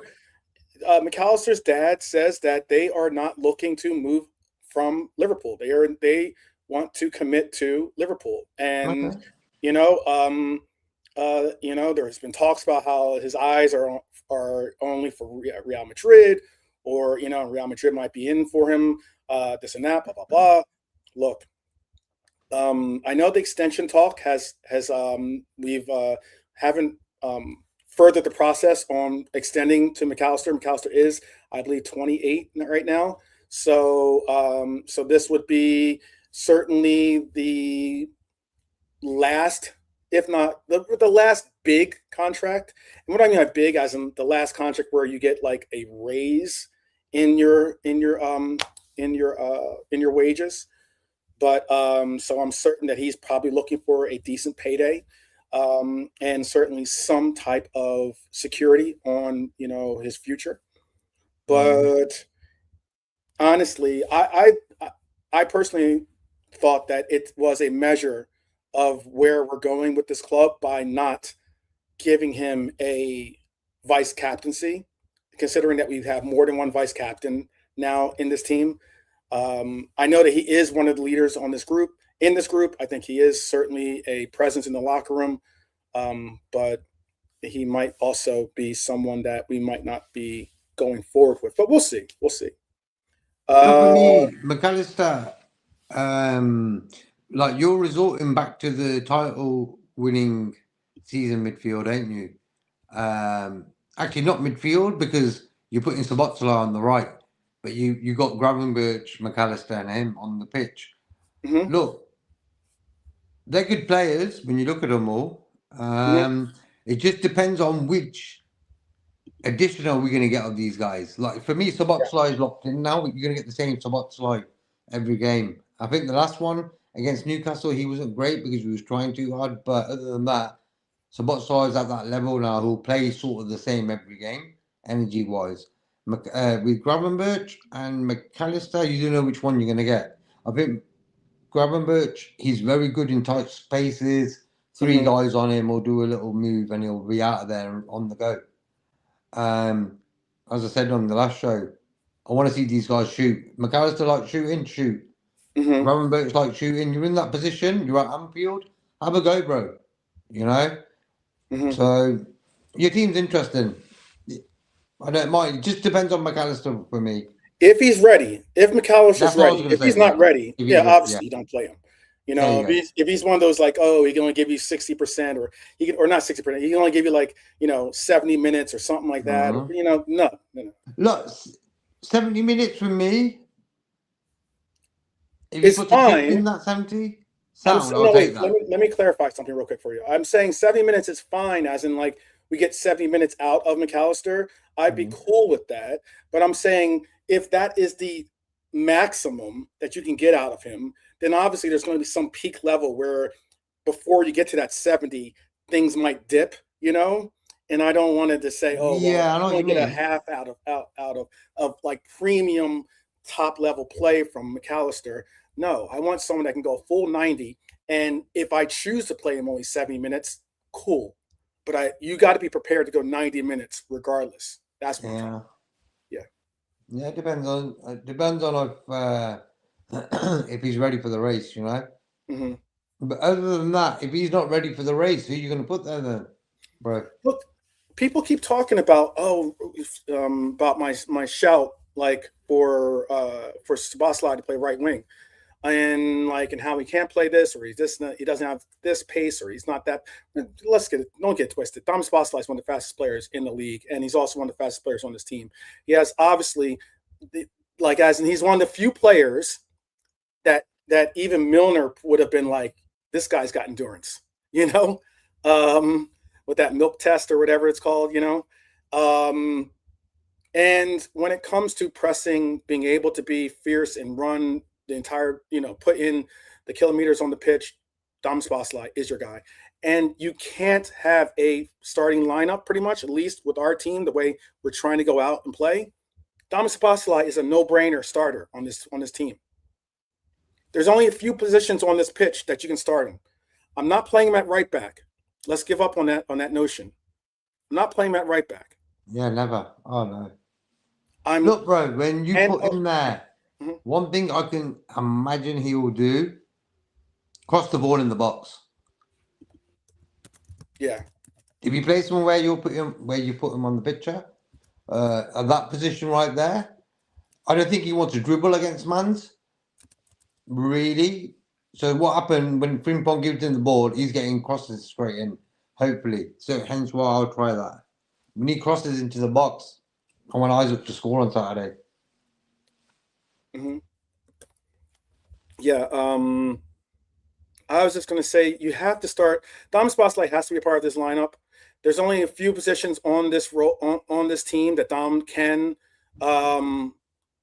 be a part of, you know, and that is either in the pivot or as a 10 or as a winger. He can only be in. I don't know if you can see the. Let me see. I don't know if you can see the pointer. Hold on, let me make sure. See, can you see the pointer? Yeah, you can see. Like as in, he can only be either as a 10 here. He can only be obviously as one of these pivots. And we've seen him play left wing before. And again, I keep stressing this, when it's funny how sometimes people's memories go. When Mohamed Salah was on this team and he was going to AFCON during the Klopp era, Dominic Szoboszlai was looked at as being his replacement as a right winger on this team. It just so happens that he got a hamstring injury before he got the opportunity to play right wing. This is the same Klopp that had already played him on the left side, okay, and was willing to play him on the right side, his preferred side, actually. Now, I know that maybe you don't trust my acclimate when it comes to tactics and ball knowledge, but trust me, I don't necessarily question that of Jurgen Klopp's.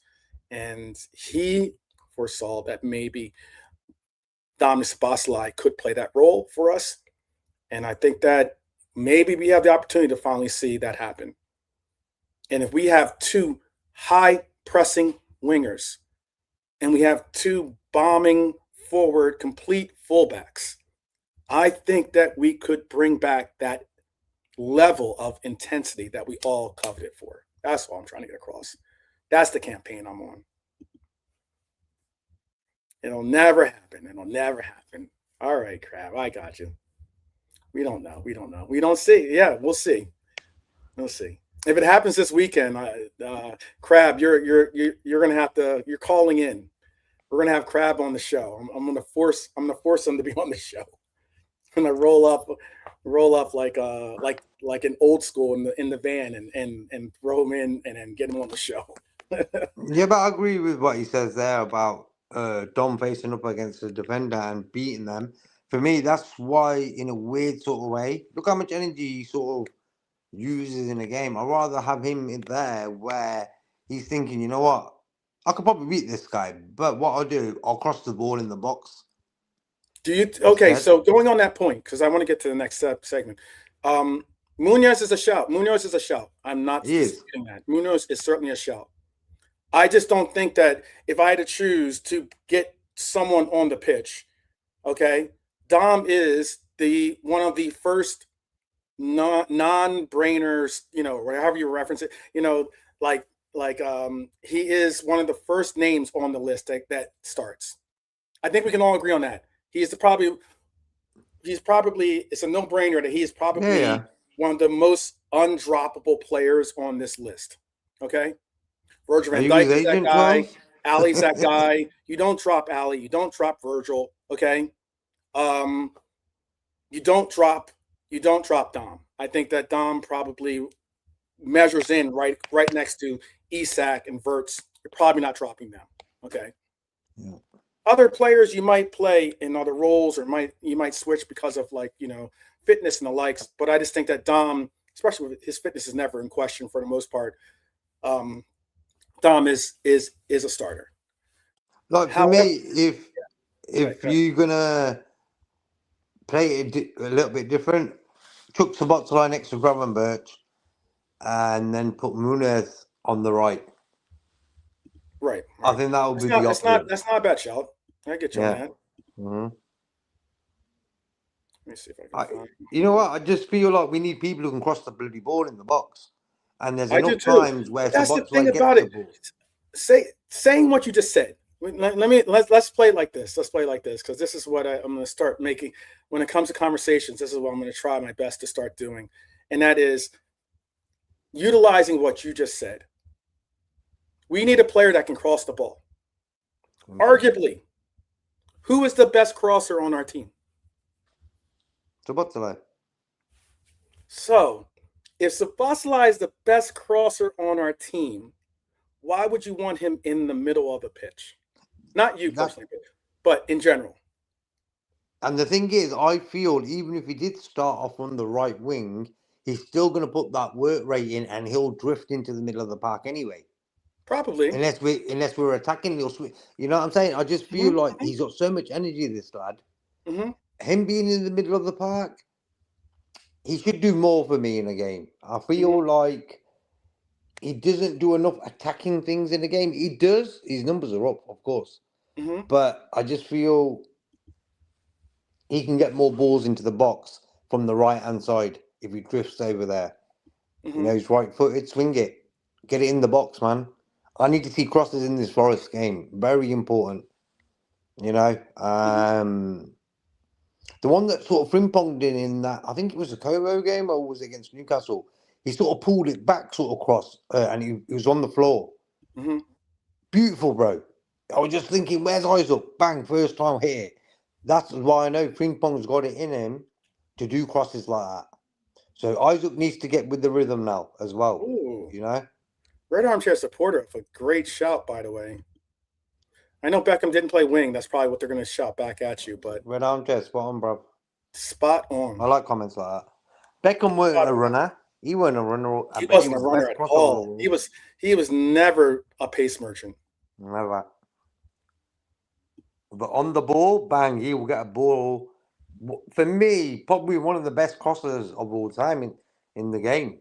What a crosser of a ball, bro. Yeah. And I get it. Crab saying, yes, he can cross, but on the wing, you have to get space to cross. If anything, one, he's a right footer, right? But two, I believe personally, the easiest way to get past the player. I know we see the step overs from Rio, and that's the glitz and the glam of it all, you know, and trying to dribble past someone like that. However, when you have a defender in front of you, you have two choices primarily. You can cut inside and try to beat the player going inside, or you can go to the byline, try to beat him on the outside. I personally think that when you try to go inside, you're giving the defender an easier out, because most likely the defender is able to cut off your pursuit of going inside. He has help. He has help on his other side, knowing, and he knows that, and he understands the fact that he's just got to narrow the space and attack you. However, going to the byline, trying to go to the outside, I think is the easier pursuit. And I don't mean easier as in like, it's just the easier of the two. And I just think that a player with pace, a player with the ability to cross is most likely, for the crosses that we're talking about, is most likely going to need that to be a bigger attribute than cutting inside and trying to score. Especially if you're a right-footed player, trying to go to the byline, trying to get past on the outside, creating the space that way to give low crosses, which is what I expect to see from Frimpong, to give excellent crosses, whether high or low, from Dom, is what I perceive is a possible scenario. Again, we can only wait and see, but I think you guys are underplaying Dom's pace. Dom is fast. He just needs to get the ball in front of him and push that speed. That was weird how it went away. That's one right. And I don't disagree that Munoz is as fast, if not faster, maybe. Obviously, he's a more specialized winger in the case, because I mean, Dom has played wing for both Hungary and Leipzig, by the way, in the past. So it's not like I'm speaking on him as a player that's never played the role of winger in his life. Okay, he's played it for both country, and he's played it for his former club team, by the way.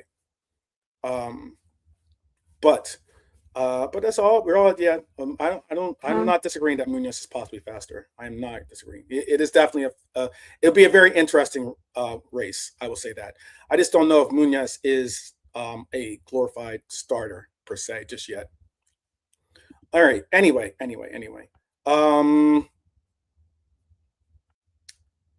I think we'll probably do predictions tomorrow. Maybe let's do that. Save it for that.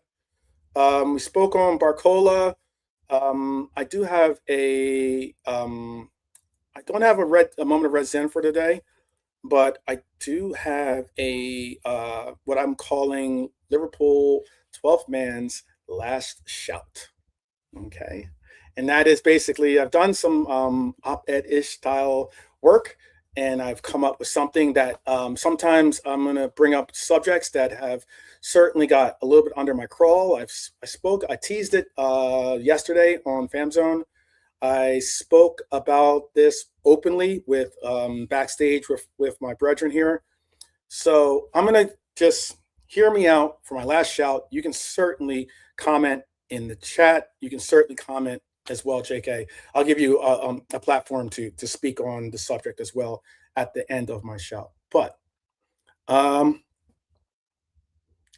crap, this is the spot to do it, brother. By the way, he said, "Sorry, 12, just doing my opinions thing, brother.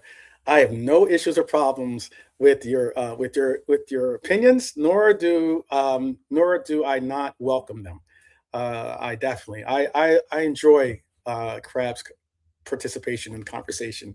Whenever the streets are there, whenever the streets are there, you always feel good. So it's all good.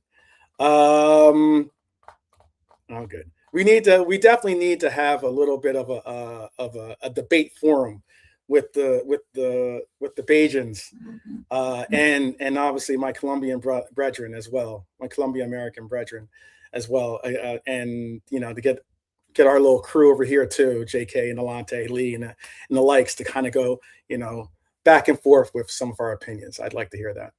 But this is what I was going to do as my last shout, and this is what I was going to say. I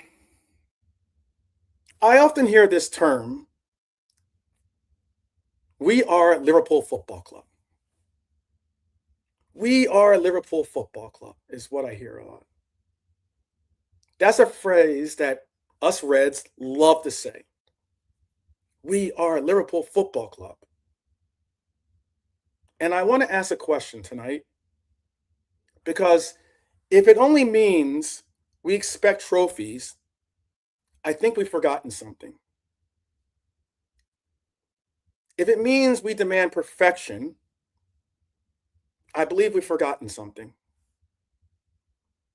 And if it means the minute one of our players has a bad game, misses a chance, misplaces a pass, or struggles for form, we get online and start talking, sometimes out our wazoo, about selling him, about replacing him, about benching him, about going as far as maybe talking about him personally and about his family and disgusting names and words and everything else, telling everyone who will listen that he's not good enough for Liverpool, then we have definitely forgotten something. We Are Liverpool Football Club was never supposed to be an expression of entitlement. At least in my perspective, it was never supposed to be an expression of entitlement. It was, to me, an expression of identity. It meant something because this football club was something and has always been supposed to be something different. And one of the things that made Liverpool different was the relationship between the players and the fans, the people supporting them. We backed our own. And what I mean by that is, it's not blind loyalty. And I want to make that distinction crystal clear, because somebody will inevitably say, so we're not allowed to criticize players now. That is not what I'm talking about. Of course we are. Criticism isn't the problem, though. Constructive criticism is part of football. Tactical discussions is part of football. Questioning performances, recruitment, substitutions, formations, and even whether a player ultimately belongs at Liverpool is part of supporting a football club. That's exactly why communities like this one matter. We can disagree, we can debate, we can somebody. I just think that when we can say somebody had a terrible game, I give out ballers and bottlers after games. But I'm saying there's a massive difference between saying he wasn't good enough today and saying he's a piece of crap or he's useless. Get him out of my club. He's a bum. He's this, he's that. These are still Liverpool red players, a part of our family. There's a difference between standards and entitlement, in my opinion. And there's a difference between demanding Liverpool improve and apparently enjoying Liverpool's failures because it proves whatever argument you were having on social media 1 week ago, yesterday. It's these things that get under my crawl because sometimes it feels like a section of online football club culture isn't actually supporting a football club anymore. It's about supporting opinions. It's about supporting the fact of you wanting to be always right. They've decided the player isn't good enough, so when that player struggles, they feel vindicated. And if anything, what's so sad sometimes is that you see some of our brethren rooting for our players to perform well to be vindicated. They decided another player should start, so when his competition makes a mistake, they're celebrating the mistake. They've decided the signing is a failure after 5 matches. They've decided another player needs replacing before he has the ability and opportunity to develop. And everybody is disposable. Every week there's another transfer, another replacement, another 80, 90, $100 million, 100-pound solution. Buy him, sell him, bench him, replace him. I say this, mates, and I did say mates. At some point, you've got to actually support somebody. Because here's the uncomfortable question. When exactly are we supporters? Only when Liverpool win?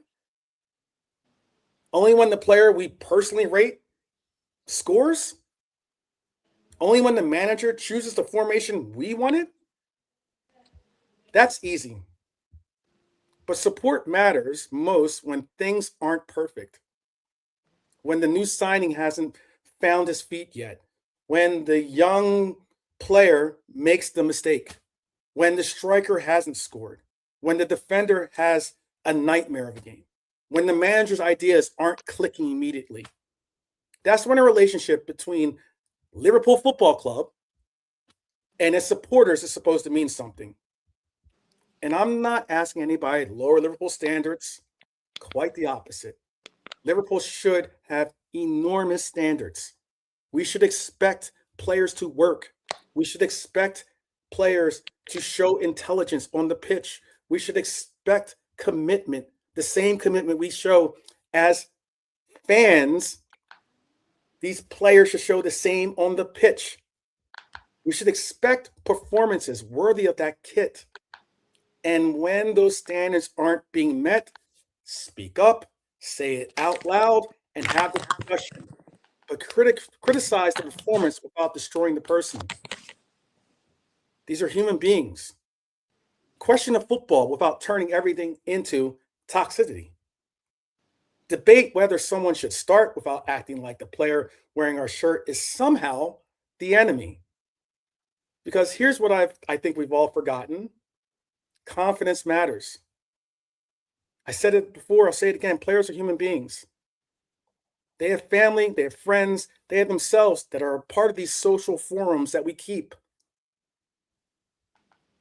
New signings trying to adapt to Liverpool Football Club are human beings.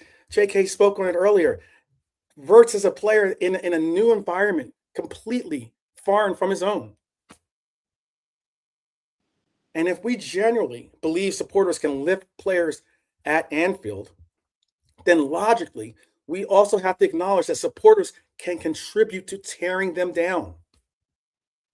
You can't sign on to this whole notion of we are Liverpool Football Club and sing about being the 12th man and then behave like the opposition.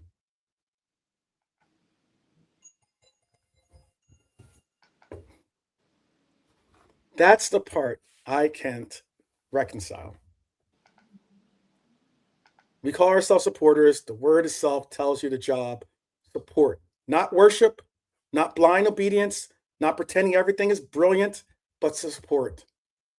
And Liverpool supporters historically understand that better than most. I think it's one of the primary reasons why I love this club and why I found myself at home amongst the community. Those words aren't conditional. You'll never walk alone actually represents something to all of us. They don't say you'll never walk alone provided you scored last weekend. They never say you'll never walk alone unless your transfer fee was 100 million. They never say you'll never walk alone until somebody younger appears on Fabrizio's timeline. The entire power of the sentiment is that you don't walk alone when the storm comes. That's when it matters. So maybe some of us need to remember what we're actually saying when we shout, "We are Liverpool Football Club," because that statement carries responsibility. It means standards, it means history, it means community, it means debate, it means accountability. But it also means supporting the people wearing that Leverbird. When criticism is deserved, give it. When tactical questions need answering, answer them. Ask them. When somebody isn't performing, speak up and talk about it. That's what we do on this channel. We have a place where criticism can actually become conversation instead of abuse. But don't confuse pessimism with intelligence. Don't confuse toxicity with standards. Don't confuse constantly predicting disaster. The sky is falling, Chicken Little style approaches to this game or to this conversation, somehow understanding football better than everybody else, simply because it's always doom and gloom. Supporting Liverpool shouldn't mean waiting for something to go wrong so you can tell everybody, "See, I told you." Sometimes supporting Liverpool means saying, "That wasn't good enough. Now let's see how we can pick ourselves up and go again." That's criticism we believe in, and that's criticism that you should be able to take. So let's get some of this back the shirt, back the young players, give new signings room to breathe, demand improvement without demanding perfection, debate each other without despising each other. How about that? And remember that Liverpool Football Club isn't merely the 11 players standing on the pitch. It's the manager, it's the players, it's Anfield, it's the beautiful city that is Liverpool. It's generations of families. And most of all, it's us. We are Liverpool Football Club. Let's make sure our behavior gives those words the same meaning as our voices do, because so often I see people cheapening that word, cheapening that phrase by not understanding that we are Liverpool Football Club. We represent each other in this conversation. And I really think that this forum that we keep here is the type of forum that I love to present and be a part of. Great individuals, really inspiring minds out there, differing opinions, and we have a forum to conversate in respectfully, to say we are Liverpool Football Club. Okay, that's my last shout. Did you want to say something, JK? Did you want to say something? Top words, spot on. Good to hear. And bless up to the channel, to the chat, and see you guys tomorrow. Yeah. Okay. Simple as. I know JK normally has more to say than just that. He's After probably what you got said, what can I say, bro? You know what I mean? yeah. I know only because I know that this is a passion topic. This is a passion topic that we all speak on quite a bit. Sometimes we get a little bit frustrated because there are forums, there are social forums out there, I think, that are just really grifter style forums. Like you get on some of these channels and you're talking to people that have channels that you're like, I don't even know if you like Liverpool. You know what I mean? The It's way like you you pick talk them out about it. One of those. I'm gonna You do a ever heard show that about term with friends like that? Who needs enemies? Yeah. So. Like for me, when you look at it, we are Liverpool supporters. These guys don't support Liverpool. In which way do these people support Liverpool? Mhm.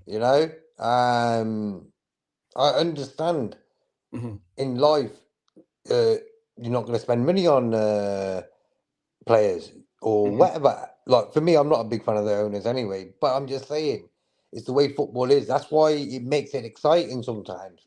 Mhm. Imagine we was always spending every window 200 million and that. It'll get boring after a little bit. You understand what I mean?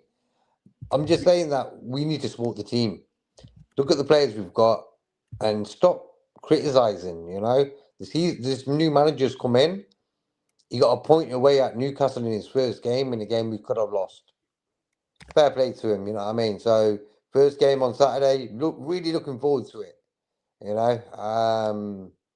See how he gets on with it. Big up, Gene. God Queen, bless up, Gene. Red Hope you're Queen in the cool. house. Big up. Recognize. Yeah, it is something. We will do a little impromptu because, like I said, the game is on so early in the morning. I'll still do I'll do a roll call for our first Anfield game. I know that's a difficult shout. I know there's probably one that maybe some are thinking, are you gonna be up at 3:30 in the morning? It's about that time, isn't it? Yeah, that's about the time that the roll call would start for me here at least. 11:30 UK time, yeah. Yeah. But I'll do it only because I'll have to set up something downtown, but I'll try to set up something because I probably will be just finishing work, so I'll just make sure that I get a couple cups of coffee.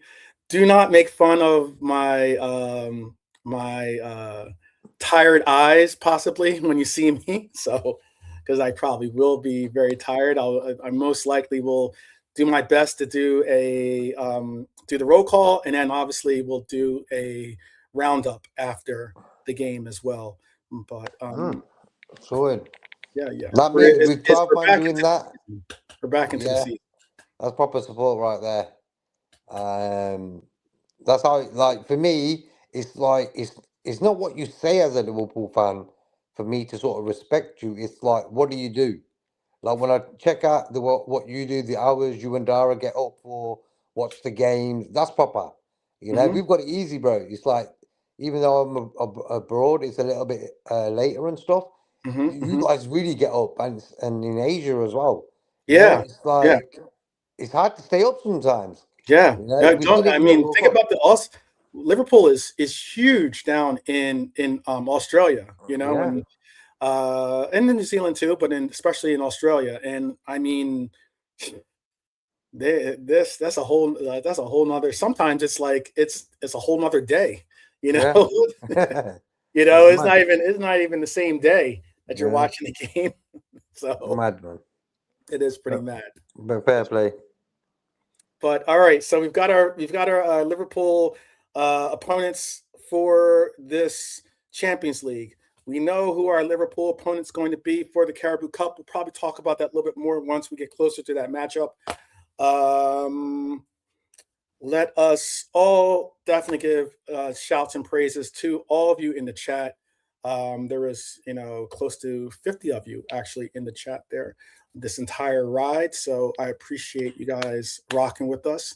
And of course, thanks and praises to JK, aka the illest, holding it down for us. Holding it down for us. Are you in Coventry right now, or? Yeah. Okay. There you go. So holding it down. And we will see you guys tomorrow. Hopefully JK will be available. Hopefully we can get Lee involved in the conversation as well. Maybe even Lante, get the full board on. Maybe have a guest appearance, maybe here, one or two. Who knows? Just hit that like button, subscribe, notification bell, and it's done and done. Yeah, the thunderstorms are rough. Yeah, Lee Whiskid. Down your end, yeah? Yeah, it's kind of thunderstorms in England right now. Oof. Yeah, be safe out there then. Be safe, certainly be safe. Whether you're in the heat, which is what we are in out here, and me and Dara, or whether you're in the torrential downpour, which is what you said is going on in England right now. Hey, be safe. Be sure to check in on your loved ones. It's important. Please do. You never know when is the last time you're going to be able to say hello, and you don't understand what the power of a hello can do for another individual. A hello, a smile, it means the difference. And it always means more when it comes from a Red, in my opinion. So be safe. And until tomorrow, up the Reds. We will see you until next time. Take care.